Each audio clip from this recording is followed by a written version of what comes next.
write on my heart every word. Tell me the story most precious, sweetest than ever was heard.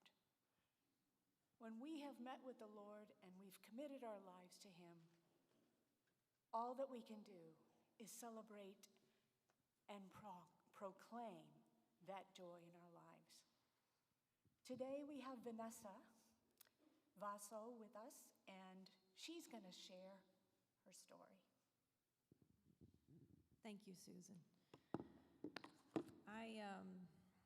I did not grow up Adventist. I had never even heard of it until I was 26. I met a person who she introduced me to the truth, and it sounded accurate, it sounded real. I had not had a religious background at all. My dad is atheist, and that comes from his mother in Germany. The Catholic priest used to knock on their doors and threaten them if they didn't give them money. So my grandma grew up in Cologne, Germany, with that image of what was the only church really at that time in her area. And so she taught her kids that it wasn't good. Religion wasn't good, and the Bible were fables and stuff like that. So my dad didn't have a religious background, and then he didn't teach us any type of Christianity or faith. So at 26, I met this lady, and she taught me about Adventism, and I loved it, but I sat on it for 20 years. So I was acquainted with the doctrines and with spirit of prophecy, but I wasn't converted, so it didn't move me like it should had. And 2 days after this Christmas, I experienced a tragedy, and through that tragedy, it catapulted me to the Adventist church, or to Christ, through the Adventist church, yes. So initially I felt like this huge sense of guilt because I had known about it, but I wasn't living it, and I wasn't impressed to witness to other people. I didn't appreciate the urgency of what the message is in the Adventist church. So trying to get through that regret and that remorse, and I still am very feel guilty about it because I feel like I wasted nearly 20 years of doing nothing. So now I'm trying to make it up, and I want literature ministry has been on my heart greatly to just get the message out to as many people as possible. There was a book I read called 1844, The Early Pioneers in the Sanctuary, by a man named Paul Gordon. And in that book, he said that the SDA church was established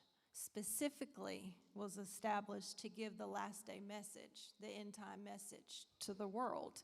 And to me, when I read that, it was monumental.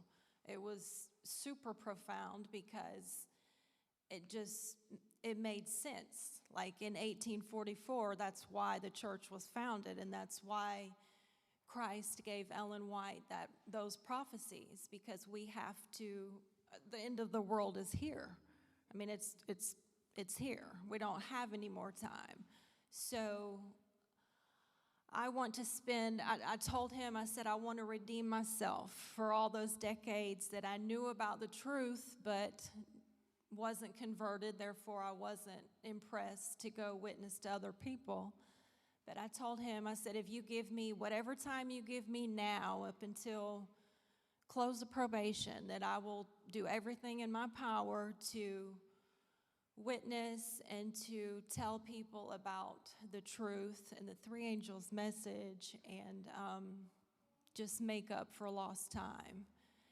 So I started reading several different Spirit of Prophecy books, and they're all amazing, and I love nearly every single one of them. But the one that stood out to me the most and was so important and spoke volumes was confrontation. And I don't know if anybody's familiar with this book. It's a tiny book, and there's not a lot of reading in it, but it's remarkable. And I didn't understand the importance of appetite and how to control our appetites, but it says in the chapter Health and Happiness, those who in the face of light and truth destroy mental, moral, and physical health by indulgence of any kind will lose heaven. So that's serious, and that includes what we eat. So I feel like, well, it definitely says that appetite can be an idol. So it was pretty neat how he spoke on idols this morning. I didn't know what he was going to speak on, but appetite certainly for me was an idol, and I'm still trying to overcome that. But we love food. I mean, we have to eat every day or nearly every day if we're not fasting, and it's a huge temptation because we want pleasant food. And the only thing that God put it on my heart when I read Daniel, that he did a Daniel fast where he fasted 21 days, and it says he didn't eat pleasant bread or drink, and he didn't anoint himself. So I thought, okay, pleasant bread, does that just mean he didn't eat anything pleasant? I didn't know because I'm brand new at all of this. So I said, well, I'm going to try that because I want to break that stronghold of appetite. So I ate just bland, nothing, vegetables, plain bread and stuff like that to try to break that hold on myself.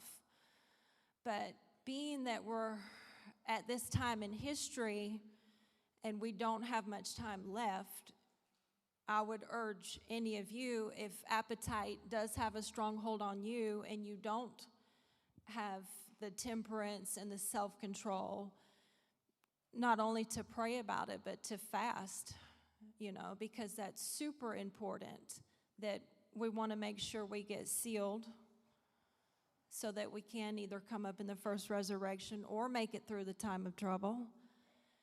So I won't read everything out of here that I have marked, but if any of you can get a hold of one of these books, or if you can download it on your phone, it's just so amazing. And she talks about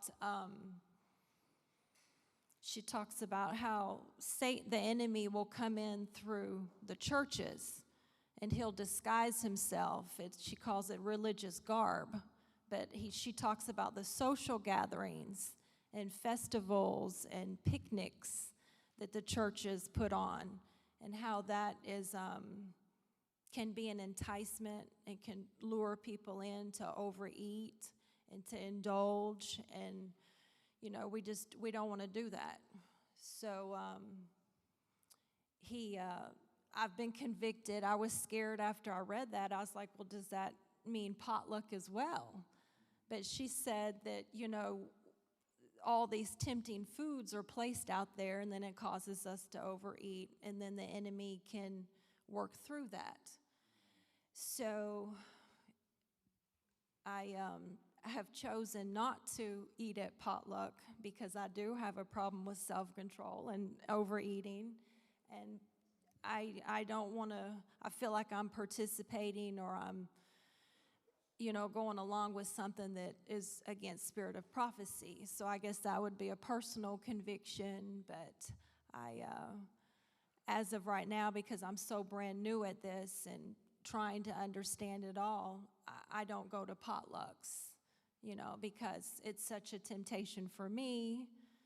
So, yeah. And that's where I'm at right now. I'm just trying to, like I said, make up for lost time. And I never understood the power of prayer. I've heard people throughout my life say, oh, I'll pray for you for this or that. But it didn't really mean anything to me. And now that I'm converted, I got baptized 3 weeks ago, not in the Adventist church, but through an Adventist pastor, an independent pastor. So now that I'm converted, I want to pray for everybody I know, because I have so many friends in the world and my family members are not converted.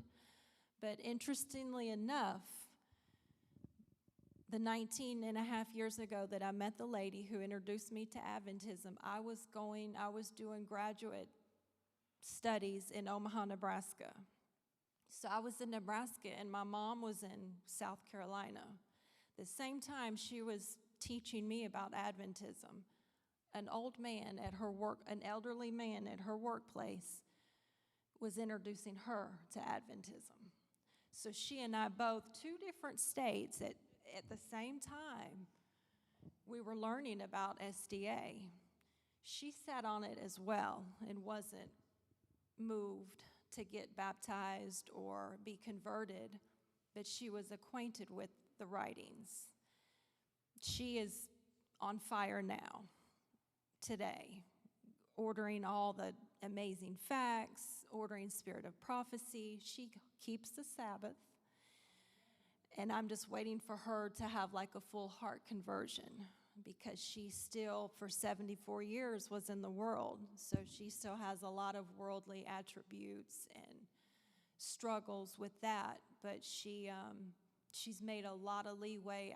I've prayed my heart out for her. So I see now, looking back, I see God's hand in both of our lives from that capacity.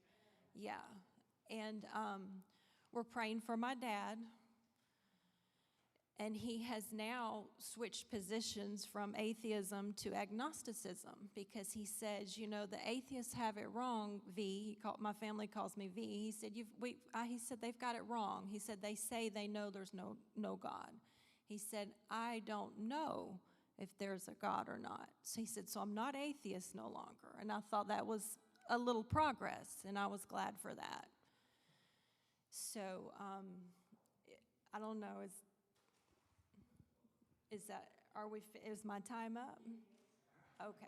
So one last thing quickly. My mom always watches Doug Batchelor on the Sabbath in the living room, and she was in her bedroom one day watching it, and he walked in there and he asked her, he said, why aren't you watching Amazing Facts out there? And she's like, what's it to you? And so she thought, I think he enjoys listening to it. So he went and pulled out one of the tapes, and he wanted to watch it one day. So it's tiny progress, but I was grateful for that, and I do feel wholeheartedly like the Spirit is answering my prayers, even if it's to a small percentage. We can see my dad, a little bit of progress.